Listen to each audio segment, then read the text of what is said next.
En ce début du mois d'octobre, le soleil est radieux au-dessus de l'Alsace pour l'avant-dernière épreuve de la saison 2015 de l'European VW Fun Cup. Pour la première fois de son histoire, la VW Fun Cup se déplace sur le circuit de l'Anneau du Rhin, un tracé convenant bien aux sympathiques coccinelles de course. Et comme en plus cette épreuve s'inscrit dans l'événement des 500 nocturnes, qui a attiré de très nombreux spectateurs, il y a toutes les raisons de se réjouir.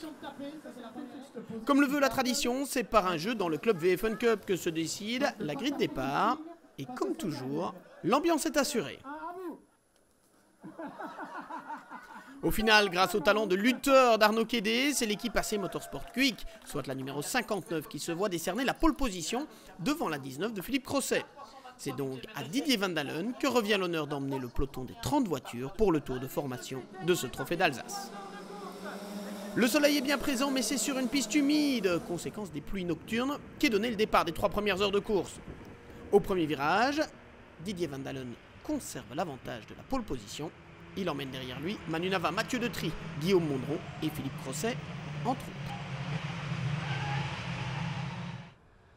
Au cours des premiers tours, Didier Van Dalen et Manu Nava se battent pour le leadership, prenant quelques mètres d'avance sur leurs poursuivants. Mais les conditions sont très délicates et ils sont nombreux à se faire surprendre, à l'image de Frank Wellen sur la voiture de Jacques Motors 2. Peu à peu, la piste s'assèche et l'équipe Allure Team 2 se retrouve au commandement devant la voiture aux couleurs de Socarden et la formation AC Motorsport 2. Au cœur du peloton, la VW Fun Cup est fidèle à sa réputation avec des débats animés, voire très virils, parfois. Certains en font les frais à l'image de Gérald Delepine, dont la voiture numéro 18 revient sur un plateau avec une roue arrachée après un accrochage. Pratiquement au même moment, c'est la numéro 59, pilotée par Didier Van Dalen, qui est à son tour poussé dans son stand, radiateur percé. Didier, qu'est-ce qui s'est passé ? Bêtement, ici depuis le début de la course, j'ai un petit peu des problèmes avec les freins avant. Ils bloquent très rapidement et sur le sec vraiment fort. Et ici, on arrivait en paquet à la chicane et j'avais l'aspi, j'en ai décalé. Et quand j'ai voulu freiner, pourtant j'ai freiné vraiment auto, ça a bloqué. Malgré le fait que j'ai pompé, rien n'y a fait. Et j'ai évité 1, 2, 3, mais il y a un moment, il y avait tellement de monde. Je crois que j'ai touché la Manu Nava ou quelque chose comme ça. Désolé pour lui, j'ai vraiment rien su faire. Et à l'arrière, boum, tout droit. C'était pas spécialement un gros choc, mais malheureusement le radiateur est touché. Je pense que pour cette course-ci, c'est foutu.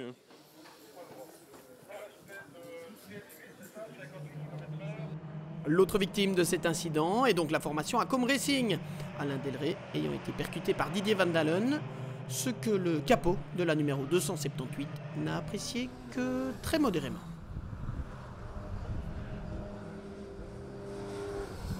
Pour la numéro 19 du Colson Racing, c'est une crevaison et un manque de puissance chronique qui empêche Philippe Crosset, Eric Gressens et Sébastien Jacquemin de briller. Après les 3 premières heures de course, seules 3 équipes figurent toujours dans le même tour. La numéro 277 d'Allure Team 2, avec Fred Capras, Cédric Bollon et Guillaume Mondron, s'impose au terme de cette première tranche, mais les 3 hommes savent que seul le résultat final est important, car aucune attribution de points n'est effectuée après les 3 premières heures. La deuxième place provisoire revient à la 280 Socarden de Kevin Balthazar, Renaud Martin et Christophe Nivarlet, et la 3e place à Alix Fréture et Sébastien Rion sur la 284 d'AC Motorsport 2. Les autres sont à un tour ou plus. Après 2 heures de pause, les concurrents se remettent sur la grille de départ selon l'ordre du classement provisoire. Le soleil et le public sont toujours de la partie et l'optimisme est de rigueur.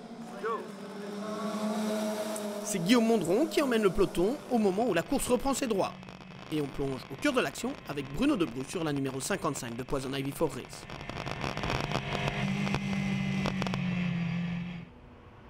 En début de course, la bagarre est une fois de plus intense dans le groupe de tête. Mais dans l'ensemble, la deuxième tranche est nettement plus calme au niveau des incidents.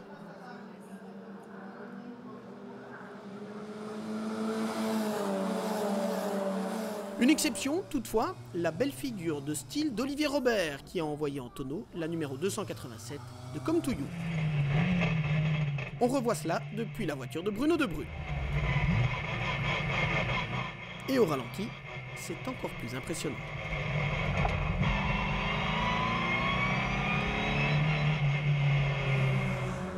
On fait le point sur le top 10 final de ce trophée d'Alsace avec la 10e position de l'équipe DZ Racing de Sébastien Dorquel, Amine Zegouani et Jean-Luc Van Dormal. Au 9e rang, le Colson Racing a probablement perdu ses derniers espoirs de titre après un week-end difficile pour Philippe Crosset, Eric Gressens et Sébastien Jacquemin. La 8e position revient à la monture de DRM Motorsport 1, piloté par Philippe Denis, Édouard de Braquelaire et Maxime Lieutenant. Une place devant Laurent Jasper, Stéphane de Frahan et Mathieu Detry termine à une belle 7e place après une excellente deuxième partie de course. Belle performance aussi de l'équipe Leader Racing Events, la numéro 65 pilotée par Philippe Willems, Baudouin Ferron, Marc Van Kutsem et Hakim Wassini. Le quatuor termine en effet 6e. On en arrive donc au top 5 avec la numéro 183 d'AC Motorsport 6. Outre l'expérimenté Bruno Magal, on retrouve sur cette voiture le rallyman Julien Colette et le très jeune Benjamin Le Sen, 16 ans seulement, mais disposant déjà d'une solide expérience internationale en karting. Assurément, ce fut l'une des révélations de ce week-end. Rouler en famille, ça a parfois du bon. Bruno et Gilles Debrue l'ont confirmé puisque le père et le fils ont placé la numéro 55 de Poison Ivy Forest à une très belle 4e place finale. On en revient donc à notre top 3. Et en réalité, c'est un duel que l'on a assisté en cette fin de course entre la 277 Allure Team 2 de Bologne-Capras-Mondron et la 280 Socarden de Balthazar Martin, Christophe Nivarlet étant quant à lui souffrant. Chez Socarden, on tente un coup stratégique en fin de parcours. Kevin Balthazar monte en effet à bord de la 280 pour un double relais. Mais quelques minutes plus tard, c'est au tour de Fred Capras de prendre le volant de la 277. Le pilote de Tenville terminera lui aussi la course par un double relais. Avoisinant un moment les 20 secondes, l'écart diminue en fin de course. Tour après tour, Kevin Balthazar reprend du terrain au leader. Mais Fred Capras résiste et c'est pour 4 secondes seulement qu'il impose la 277 au terme des 6 heures de course. C'est assez compliqué parce que après un safety car, là, ils ont décidé de resserrer la chicane et bon, je suis allé un peu trop franc une fois, j'ai touché à ma gauche et j'avais beaucoup de sous-virages à l'avant, mais c'était fun. Franchement, c'était fun. C'était très sympa comme finale et voilà, on a dû se battre et au final, le résultat, c'est pas moi qui le fais, mais c'est tout le monde, toute l'équipe et mes 2 coéquipiers surtout. Oh, Guillaume, victoire ô combien importante dans le cadre du championnat aujourd'hui.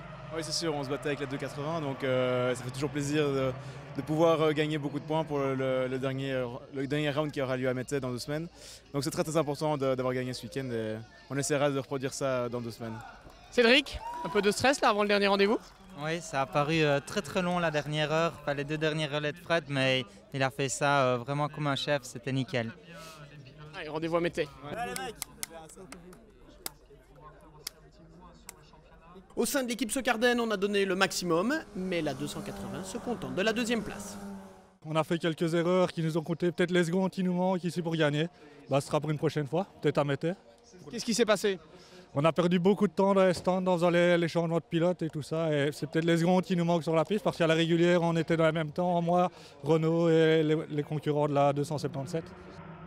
Le podium alsacien est complété par Alix Friture et Sébastien Rion, un résultat chargé d'émotions.